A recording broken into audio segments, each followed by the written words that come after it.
السلام علیکم رحمۃ اللہ وبرکاتہ۔ بسم اللہ الرحمن الرحیم۔ اللہ رب العزت سے دعا ہے کہ آپ جہاں کہیں بھی ہو خیریت سے ہو اور اللہ کی حفظ و امان میں ہو۔ آج کی اس ویڈیو کا آغاز ہم اللہ کے بابرکت نام سے اور آپ سب کے لیے ایک خاص دعاؤں سے کرتے ہیں۔ اے اللہ، جو بھی اس وقت میری آواز سن رہا ہے اور یہ ویڈیو دیکھ رہا ہے، ان کی تمام پوشیدہ اور ظاہر پریشانیوں کو دور فرما، ان کے رزق میں برکت عطا کر، بیماریوں کو شفا کاملہ عطا فرما اور ان کے گھروں کو سکون اور محبت کا گھر بنا دے۔ یا اللہ، ہم سب کو صراط مستقیم پر چلنے کی توفیق عطا فرما، آمین یا رب العالمین۔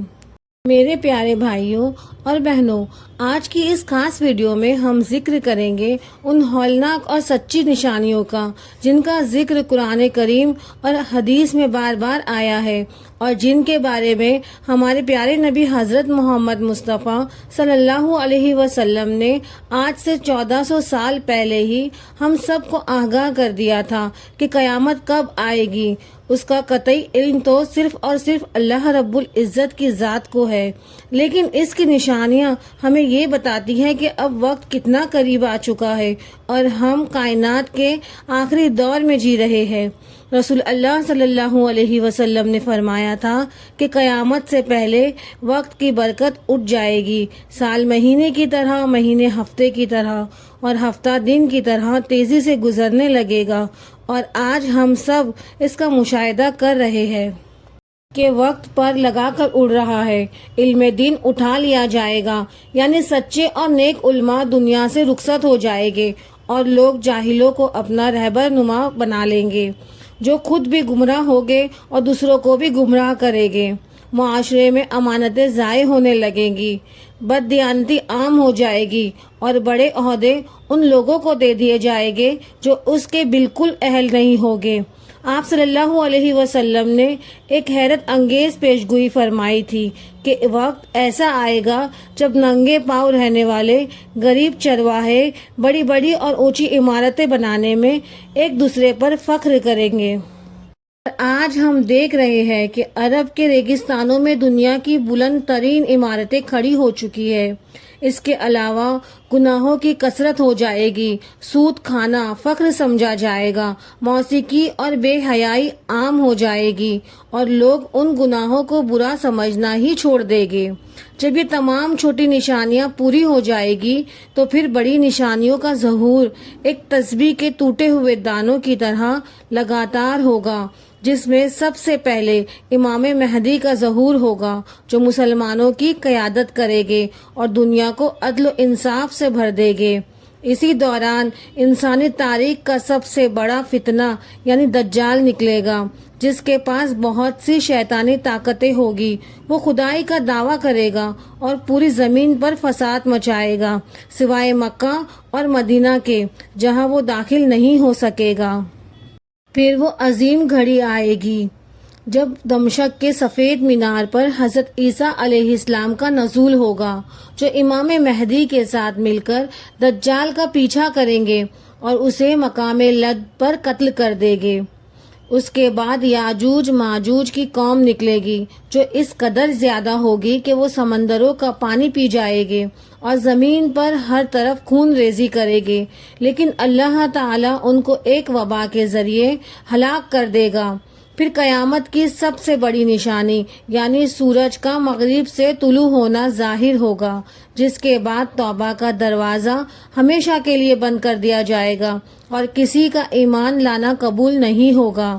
زمین سے ایک عجیب جانور دابۃ الارض نکلے گا، جو لوگوں کے چہروں پر نشان لگائے گا کہ کون مومن ہے اور کون کافر۔ پھر ایک ٹھنڈی ہوا چلے گی جو تمام مومنوں کی روح قبض کر لے گی،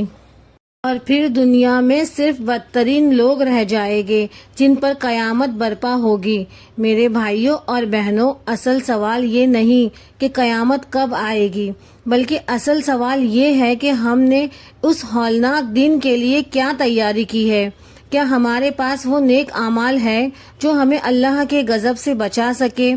آئیے آج ہی اپنے گناہوں سے سچی توبہ کرے، نمازوں کی پابندی کرے اور اللہ کی طرف رجوع کرے، کیونکہ موت کسی بھی لمحے آ سکتی ہے اور ہر انسان کی موت اس کی اپنی قیامت ہے۔ پھر وہ وقت آئے گا جب زمین کے 3 بڑے مقامات دھس جائیں گے، ایک مشرق میں، ایک مغرب میں اور ایک جزیرہ العرب میں۔ یہ اللہ کی طرف سے ان لوگوں کے لیے ایک بڑی تنبیہ ہوگی جو کفر اور نافرمانی میں حد سے گزر چکے ہوگے۔ اس کے بعد یمن کی طرف سے ایک ایسی عظیم آگ نمودار ہوگی جو لوگوں کو ہنکا کر میدان حشر کی طرف لے جائے گی۔ یہ آگ اتنی شدید ہوگی کہ لوگ اس کے خوف سے بھاگ رہے ہوگے اور وہ آگ ان کا پیچھا نہیں چھوڑے گی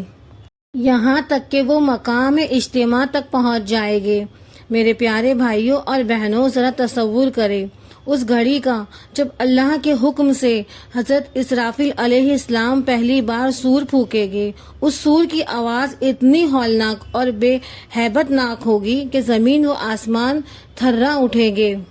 مائیں اپنے دودھ پیتے بچوں کو بھول جائے گی، حاملہ عورتوں کے حمل گر جائے گے، سمندروں میں آگ لگ جائے گی اور پہاڑ روئی کے گالوں کی طرح اڑنے لگے گے، ستارے ٹوٹ کر گر جائیں گے اور سورج کی روشنی ختم ہو جائے گی، کائنات کا سارا نظام درہم برہم ہو جائے گا اور زمین پر موجود ہر جاندار موت کی آغوش میں چلا جائے گا، یہاں تک کہ تمام فرشتے اور خود ملک الموت بھی فنا ہو جائے گے اور صرف اللہ وحدہ لا شریک کی ذات باقی رہے گی جو پکار کر کہے گا کہ آج بادشاہی کس کی ہے، لیکن جواب دینے والا کوئی نہیں ہوگا۔ پھر اللہ خود ہی فرمائے گا کہ صرف اللہ کی جو اکیلا اور سب پر غالب ہے۔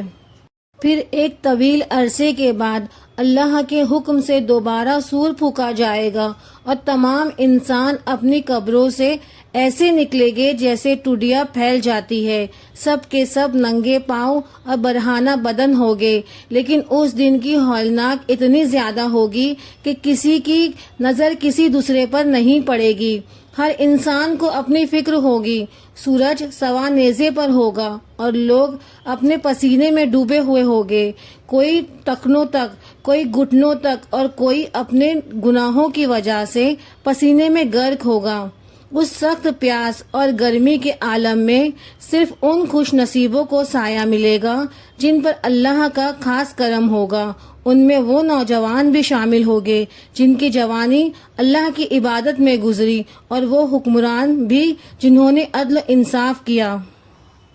پھر حساب کتاب کا عمل شروع ہوگا، میزان لگائی جائے گی اور ہمارے اعمال تولے جائیں گے، پل صراط سے گزرنا ہوگا جو بال سے زیادہ باریک اور تلوار سے زیادہ تیز ہوگا، نیک لوگ اس سے بجلی کی طرح گزر جائیں گے جبکہ گناہگار کٹ کٹ کر جہنم کے گڑھوں میں گریں گے۔ میرے عزیزوں، یہ وہ سچے واقعات ہیں جن پر ایمان لانا ہم سب کا فرض ہے۔ یہ دنیا تو صرف چند روز ٹھکانہ ہے، اصل زندگی تو وہ ہے جو کبھی ختم نہیں ہوگی۔ اسی لیے اپنی زندگی کے ہر لمحے کو غنیمت جانیے، حقوق اللہ اور حقوق العباد کا خیال رکھیے، کیونکہ جب سور پھونک دیا جائے گا تو پھر توبہ کی مہلت ختم ہو جائے گی۔ اللہ پاک ہم سب کو اس دن کی رسوائی سے بچائے، ہمیں نبی کریم صلی اللہ علیہ وسلم کی شفاعت نصیب فرمائے اور ہمارا ٹھکانہ جنت الفردوس میں بنا دے،